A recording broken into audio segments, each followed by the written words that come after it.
the ranges of the tenor, the lead, the bari, and the bass are. In other words, what's their top singable note, comfortable, and I try not to exceed that when I make the arrangement for a given group. So let's get back to Happy Birthday just for a moment. Okay. And we'll move to It Might As Well Be Spring, which is a fascinating arrangement. I noticed that you've got Happy Birthday to you, Happy Birthday to you. Then Happy Birthday. It's the same chord. It is the same chord. Tenor and lead. Yep, but I wanted to leave the lead in the lead part. Right. The melody, I left it there. So what I did was just put the tenor a third below. And it's a passing tone, so the audiences don't know that it's even happening.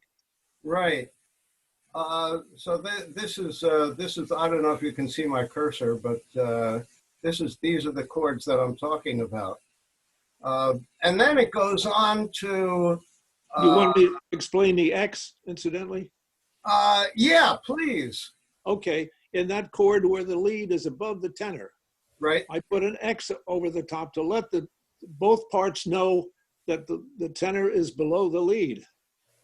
In this case, it happens very rarely, but... Yeah, the audience hears...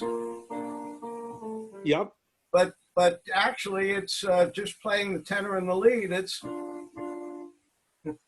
Yep, it's the same chord, not even in any inversion of it.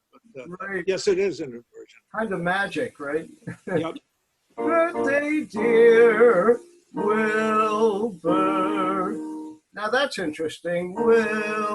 You've got the tenor and the bass and the tenor an octave apart. Right. You have the lead and the baritone on the same note. Yep. It's a passing a two-note chord, right? Yep, that's exactly what it is. How does that work? You don't see that too often. No, you don't, but it's a passing tone and it's the lead line. There's no other complementary baritone note that will go with that.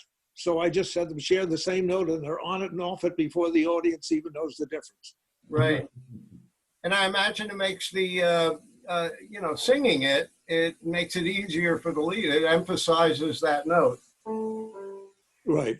Yeah, cool. So there's a lot of flexibility that the arranger has in even a simple number like Happy Birthday. Yep, that's exactly right. What is this little eyebrow here over the second part of Wilbur? Happy birthday, dear Wilbur. There's a pause there. Uh-huh. So the little eyebrow that's either above or below the note in the bass section, it's where the note is sung by the singers longer than the stated value. Got it. Right. Okay. And you just let them know that it's going to be, they're going to hold it for a little while longer. And I think this is, just going to the notes beyond that.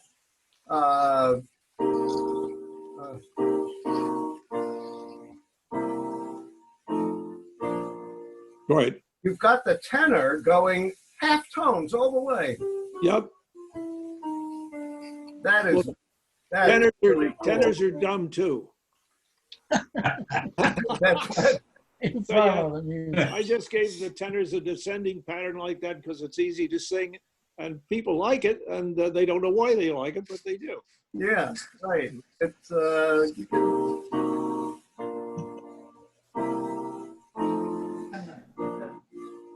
pepper and olive oil on the bread. Say, Richard, Yep. going back to that, what you were just talking about, Wilbur, and that, I don't know, what do you call that with the dot and the fermata? The fermata.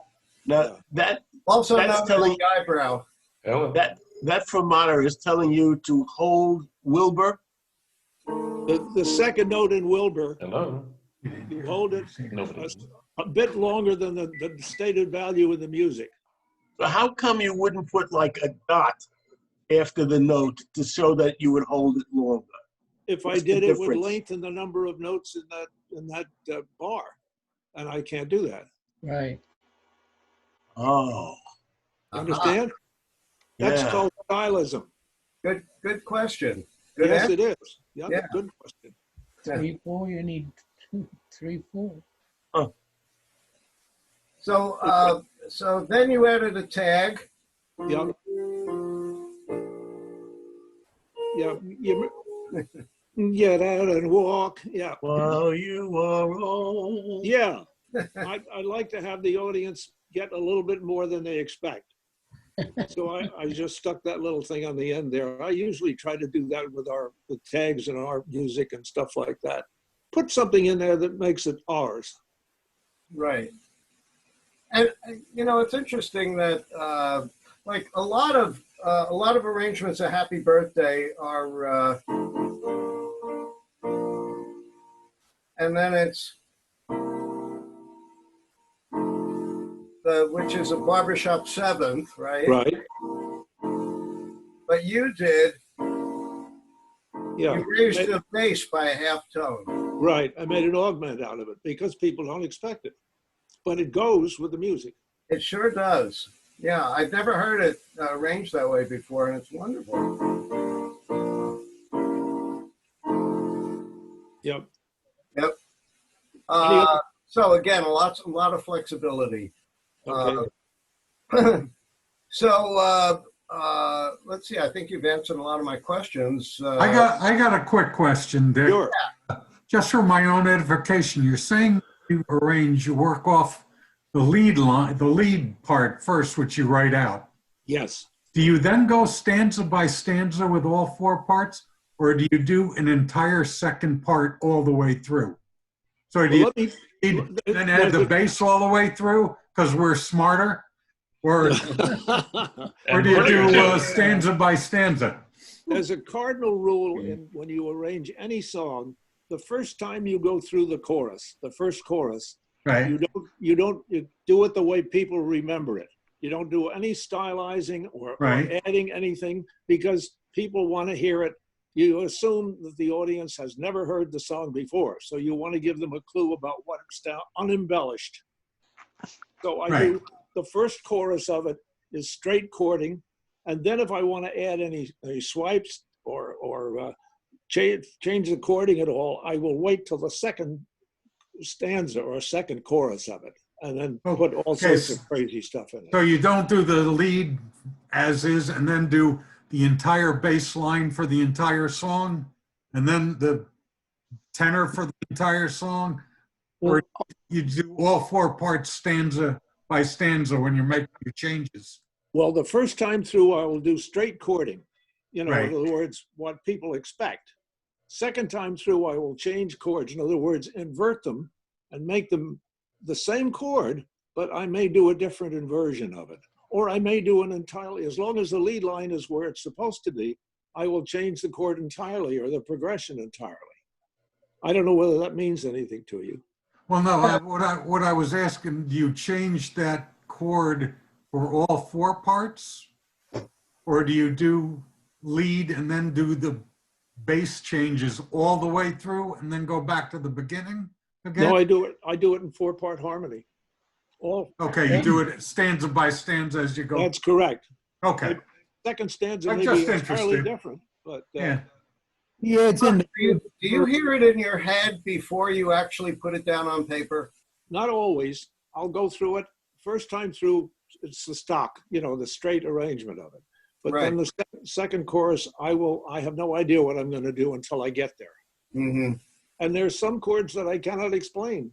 I just simply, they sound good, so I use them. They may not be what the composer intended, but that's what I liked. Well, I'd like to do something really challenging and look at, it might as well be spring. My concern is that it's 8:30. We started a little late, but do you think it's okay, including questions and answers, to go another half hour? Anybody? I just joined, so I don't care. Okay, Dennis. Well, welcome.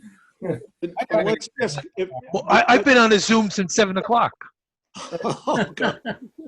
Seriously, do you want to continue, or do you want, I can answer any questions anybody has, if you like. I'd like to just continue. One of the things I'd like to ask is, when you're doing a number, Dick, what makes you feel like this is a barbershop chord or this is a barbershop number? What do you do to make it sound barbershop? If it's for contest, I'll try to keep it as stock barbershop as I can with barbershop chording. But we often do, Nate asks me to do songs that are popular, and they are not, they would, if you put them in a contest, you'd run the risk of being scored down badly. And I don't even try to put barbershop chords in that. I use, barbershop judges don't like to hear sixth, you know, with a, Marvin, play a sixth and see what. That's a C6. Yeah. Now that you don't hear very often in barbershop, but I use it all the time in passing notes, and and I don't know whether that answers your question, but Yeah, could you give an example? Like maybe sixth would be, what songs do we do that had sixths? Viva Las Vegas had yes, a sixth. had a lot of them. Yep. The song calls for it, Nate. Yeah, what other songs would you say to answer the question? Just give a couple examples, because that might be a little abstract for the guy. Gee, none come to mind. But if you're gonna, what would be a barbershop chord? Mostly sevenths, or what makes it what would be a define what is a barbershop chord? A barbershop chord is the chord that would have, this is the beginning, let's see, description of what barbershop was. It's what four men would sing waiting to get a haircut at a barbershop in 1890. And it was a pleasing barbershop. Almost all other choral or quartet music forms, the lead line is in the tenor, not in barbershop. Barbershop has it, the tenor almost invariably 1/3 over the lead. And that's characteristic. Would the chord have to ring, Richard? Yeah, it should ring, yeah. But you've heard church choirs where the chord rings too. But somehow in barbershop, if you hear a perfectly sung seventh or a perfectly sung triad, it's thrilling. Oh. I can't explain it, but it's thrilling. The overtones are great.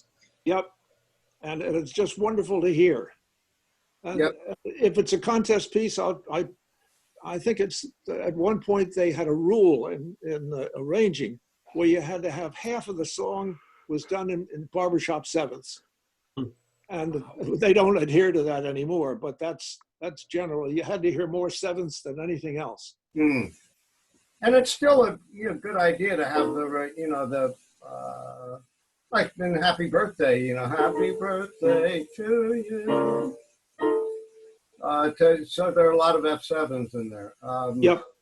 But and also if you look at it, it might as well be spring. If you look at the bottom line, actually starting over here, I think most of you know the song, right?